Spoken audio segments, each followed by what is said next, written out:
విషయాల్లో ఎవరు కూడా సాహిత్యవేత్తలు కానీ పరిశోధకులు కానీ వాళ్ళు చేయలేరు.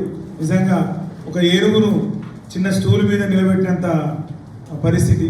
అయినప్పటికీ అందరూ మా మీద ఉండే ప్రేమతోటి, తెలుగు మీద ఉండే ప్రేమతోటి, ఈ కళాశాల మీద ఉండే ప్రేమతోటి, ప్రాచీన తెలుగు వాంగ్మయం మీద ఉండే ప్రేమతోటి వాళ్ళ భుజానికి ఎత్తుకున్నారు ఈ సదస్సును. వారందరికీ కూడా అనేక కళాశాల నుంచి విచ్చేసారు తెలుగు అధ్యాపకులు. ఆయా కళాశాల ప్రిన్సిపల్స్కి ఓడీనిచ్చి అంటే ఆన్ డ్యూటీనిచ్చి మరి గౌరవ commissioner of college education Srimati Devasena IAS గారికి, అట్లాగే వివిధ కళాశాలల ప్రిన్సిపల్స్, వివిధ విశ్వవిద్యాలయాల వైస్ ఛాన్సలర్స్, మనకు తొలి రోజు ఆరంభంలోనే గౌరవ వైస్ ఛాన్సలర్ శాతాన్వేష్ ఉమేష్ గారు మరి వారు ప్రారంభం చేశారు. ఈనాడు ఈ కార్యక్రమంలో వేదిక మీద ఉన్నటువంటి పెద్దలందరూ మన రాపర్తి శ్రీనివాస్ గారు చాలా చక్కగా పరిచయం చేశారు.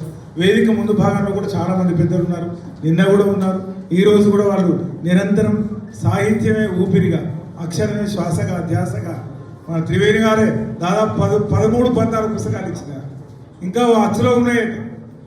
ఇంత పని చేస్తున్నట్టు నాకు ఆశ్చర్యం. లక్ష్మణరావు సార్ ఉన్నారు, అట్లానే చాలామంది కృషి చేస్తున్న వాళ్ళు, ఒకరు కాదు ఇద్దరు కాదు పేర్లు చెప్తుంటే. వీళ్ళందరికీ కూడా మనం ఏమిచ్చి రుణం తీర్చుకోగలం. నాకు ఇంకొక సంతోషం వ్యక్తిగతంగా ఏంటంటే ఇంతమంది పెద్దల్ని పాత మిత్రుల్ని కలుసుకోవడం ఎంత ఆపాత మధురమైన సన్నివేశం, మరపురాని సన్నివేశం. మనుషులు మరీ యాంత్రికంగా అవుతున్న వేళ సాహిత్యం ఒక్కటే, అక్షరం ఒక్కటే మనల్ని కలిసి ఉంచేది అని బాగా నేను నమ్ముతాను, మనమందరం నమ్మాలి.